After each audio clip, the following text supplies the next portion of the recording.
Bonjour, chers étudiants, comment allez-vous? J'espère que vous allez très bien. Et comme vous le savez, je m'appelle Carole Silva et pendant ce semestre scolaire, je serai votre professeur dans le cours de linguistique appliquée à l'enseignement des langues étrangères. Et après chaque leçon, je réaliserai une vidéo sur le sujet de la leçon qui servira de support. Eh bien, commençons. Dans cette vidéo, je vais parler de la pragmatique, de ce qu'elle est, de sa fonction et de son évolution au fil des ans. Pour commencer, nous devons savoir que la pragmatique fait partie de la philosophie du langage. Mais qu'est-ce que c'est et quelle est sa fonction? Bien, la pragmatique est la discipline dont l'objet d'étude est l'utilisation du langage en termes de relations établies entre énoncés, contexte et interlocuteur.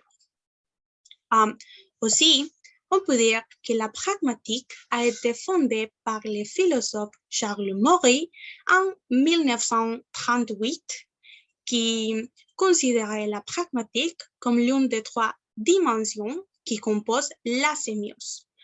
Tout ce qui fonctionne comme un signe, c'est-à-dire la pragmatique, la sémantique et la syntaxe. D'autre part, en 1980, le linguiste Oswald Ducrot a proposé la pragmatique intégrée.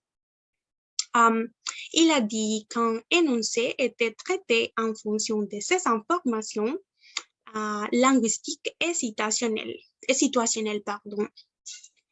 Et en 1986, les linguistes Dan Esperberg et Deirdre Wilson ont fondé la pragmatique inférentielle grâce à la théorie de la pertinence qui propose d'expliquer les facteurs opérants dans la communication sur la base des composants extralinguistiques ou cognitifs.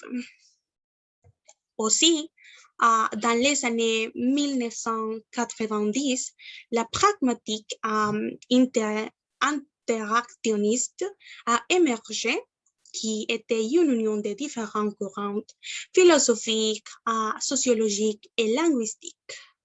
Et il convient également de mentionner la proposition dans les années 1970 du philosophe Paul Chris, dont la théorie du principe de coopération est une explication des principes qui régissent la récupération des significations implicites. Et enfin, ce principe est de composer en 4 règles ou catégories que Paul Chris appelait maximes. Elle-même décomposée en sous-max, et Chris énumérait les maximes de quantité, qualité, relation et manière. Et bien, c'est tout pour la vidéo d'aujourd'hui. J'espère que la vidéo a été utile et si vous avez des questions, n'hésitez pas à me laisser un commentaire. Au revoir.